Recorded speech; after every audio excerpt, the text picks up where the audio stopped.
ата эненин өз адеби бар. Мен бул Hazreti Фатима энебиздин адебине байланыштуу айтып атам.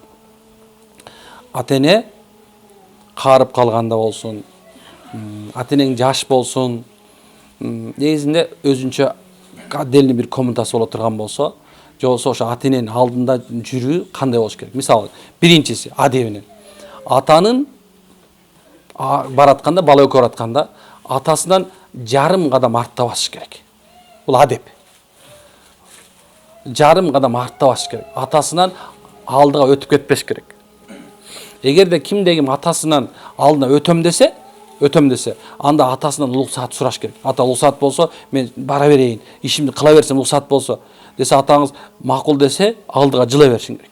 Эгерде жок дей турган болсо, анда күйүп атса да туруп аркасынан басканың ылайыктуураак.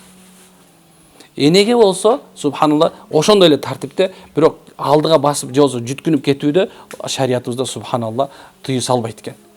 Бирок урмат иретинде эмне кылат экенбиз? Ошого баягы мындай алдыга жылсам, же болсо мен бара берейин деп, мындай бир алдынан өтүнүп коюшубуз бизге милдет кылынган экен. Бул адеп ушундай. Кийин эгерде алар тамак үстүнө келе турган болсо, алардан биринчи кол сунуш же болсо алардан бир нанос дейишти, кээ бир аалымдар өтө чоң бир адепсиздик катары көрөт. Алар биринчи тамактан ос тиген жакшыраак. Кандай эле хадисте келет го, пайгамбар саллаллаху алейхи вассалам жанагындай Бани Исраил, Исраилаттагы 3 адамдын бир күңкүрдүн үстүнө түшүп отурганда, анын үстүнө эмне болду? Алардын үстүнөн жаап калды. Алардын үстүндө таш жаап калды. Катуу жамгыр болгон сайын таш тайып келип күңкүрдүн оозун жаап калды. Ошондо бирөөсү айтат: "Менин ушундай бир атам, анем бар эле, мен ушундай бир колумда малдар киши элем, анан малымды узак жерге жайып келип, анан келгенден кийин ата энеме сүттөрдү саап туруп, ошо ата энем остирip мен балдарыма бербейт элем" дейт. Аялыма, балдарыма, кызматчыма бербейт элем дейт. Кара. Ошондон кийин бир күнү мен алыс жайып кетип калып келсем, кайра келсем ата энем жатып уктап калыптыр. Мен саап келип үйгө келсем уктап калыптыр дейт. Мен алардын жанында күтүп отурдум дейт. Балдарым ыйлады, чыркырады дейт. Ачкалыгынан бербей койдум дейт. Алар ошо менен уктады дейт. Аялым да балдарым, кызматчым уктады, бирок мен ата энемге бермейин, силерге бербейм дедим. Алланын ыраазылыгы үчүн бербейм дедим. Кийин ошол нерсени ата энем эртең менен тургандан кийин алар остийди. Ошондон кийин мен балдарыма эртең менен кылып бердим. Тамак бердим, эртең менен бердим дегенде, Аллахым, эгерде чын жүрөктөн ушул чын бир өзүң ыраазылык үчүн кылган болсом, анда бул баладан куткар деген таш кулап кетет го. Ата энеге кылган мамиледен субханалла, аларга ошолорго сактаган адебиңен бул дүйнөдө чоң балалардан кутулат экенсиң.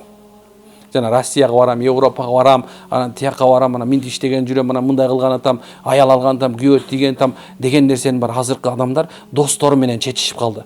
Достору менен эле, бир тууган мындай бир досу менен эле, бирөө менен кеңешип эле, ата энеси мындай артта калып калды, тил досу төрөп койгондой го, тооба кылдым. Досу төрөп койгондой, же ошо досу эле бир нерсе кылып жиберчи дей көрүнөт го. Жок, андай эмес. Биринчи ошолор ыраазы болуп туруп, ошолор сени макул этип, "О мейин балам, ушу ишиң оңолсун" дегенде, анан бара бер. Дүйнө өзүң Антарктидаға барып отуруп алсаң, пингвиндердин жанында, иншаллах да ишиңди оңдойт да. Ушундай нерсе. Адеп ушул. Анан эгерде алар төшөккө жата турган болсо, алардын жаткан комнатасына барганда субханалла адептүүлүктү айтат аалымдар. Кандай десе, аларга барганда тыкылдаткыла дейт эшигине. Алардын кулагына катуу кылып кетпесин, акырын да болбосун, орточо.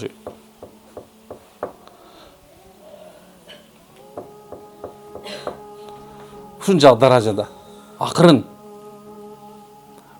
чочуп кетпесин ата энең. Кешти ачты, "Апа" деп кыйгырат го. Же болсо таң, "Ата, берип койчу" деп кыйгырат го кээ бирлер. Ушул жакшыраак эмес. Аялыңа айтсаң болот, "Берип кой" дейин. Бирок ата энеңе акылың андай болбош керек. Ал туура эмес. Тыкылат. Анан апаң же атаң бир ыңгайсыз положенияга калып калышы мүмкүн. Ошол себебинен субханалла бизде тыйылган. Ошо киргенде адеби некен акырын тыкылдатып, анан субханалла ошол жерге комнатасына эгер уруксаат берсе киресиң, же болбосо акырын өзүң муктаждыгыңды айтасың. Бул субханалла аны жатканда, ата энеге жатканда болмок. Бирок адамгерчилик жагында да бир мамилебиз бар, адеп бар. Унутпагыла. Ата энебиз субханалла бизди кичинебизден баштап чоңойтtu. Аларга болгон субхан мамиледе өзгөчө эме кылгыла, көңүл бургула. Билгиле субханалла, Аллах Тааланын азабы, Алланын рахматы бат эле келет. Бу дүйнөдө эле көрмөйүн өлбөйт адам. Ошон сен адамгерчиликтеги мамилеңерди унутпагыла. Адамгерчилик субханалла ошолордон башталыш керек. Ошон үчүн пайгамбар саллаллаху алейхи вассалам кызы адамгерчиликти көрсөттү. Колун өптү. Бул адамгерчилик. Шариятыбызда субхана фык, ошондой шарият өкүм арам, адал, макрух, фарз, сүннөт, фарз, важип, сүннөт, мустахаб, мубах, мустакрах деп бөлөт. Мисалы алсачы, ушундай бөлүнгөн нерсенин ичине киргизбе ата-энеңди. Ата-энеңди ага киргизген болбойт. Анын ортосунда жок алар. Ага өкүм ушундай адамгерчилик бардык акыбалда. Ошон үчүн адамгерчиликтин немеси сый, субханалла, бул буйрулган нерсе. Кийинкиси эми кара. Үчүнчүсү, пайгамбар саллаллаху алейхи вассалам ооруп жатканда Фатима келди. Пайгамбар ооруп жатат. Өлүм төшөгүндө. Өлүм төшөгүндө жаткандан жөн эмес. Ушундай ысып атат пайгамбарыбыз. Ушундай бир ысып атат. Билесиздер, пайгамбар саллаллаху алейхи вассалам бүткүл үммөткө бериле турган өлүмдөн чоң бир азабын мага бер деп сураган да пайгамбарыбыз.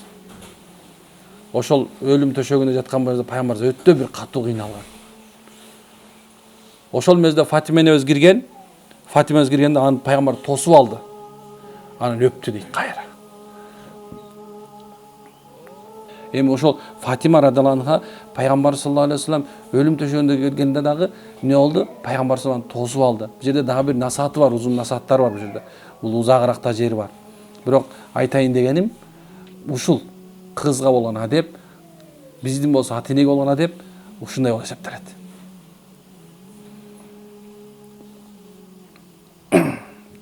Көчө бир байке ушундай бир баласына нааразы болуп, аябай ушундай бир капа болуп, ушулар мени сыйлабайт, ушундай намаз окуган эле балдар мени аты сыйлабайт деп өткөндө жүрөктөн да бир кайгы пайда болду. Биз мусулмандар ушунчалык даражага жеттикпи?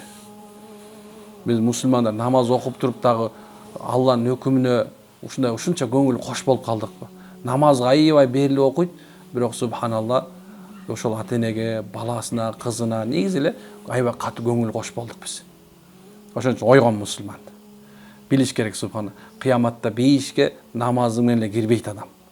Бейишке ошол Алланын рахматына, Алланын райымына эртеңки күндө субханалла ошол пенде болгон менен болгон акыңда дагы, милдетиңде дагы субханалла таразага коюларын унутпагыла. Жана айттым го, намаз окуган адамдын акылы да болуш керек. Мусулмандын акылы болуш керек. Ла илаха илlalloh айттыңбы? Акыл парасатың болуш керек. Эгер сен акыл парасатың өйдө көтөрүлбөсө, жана айткандай өзү айткандай, IQ-ң өйдө көтөрүлбөсө, анда намазың эртең пайда бербей калат. Макулбу? Аллах разы болсун сиздерден. Машаллах.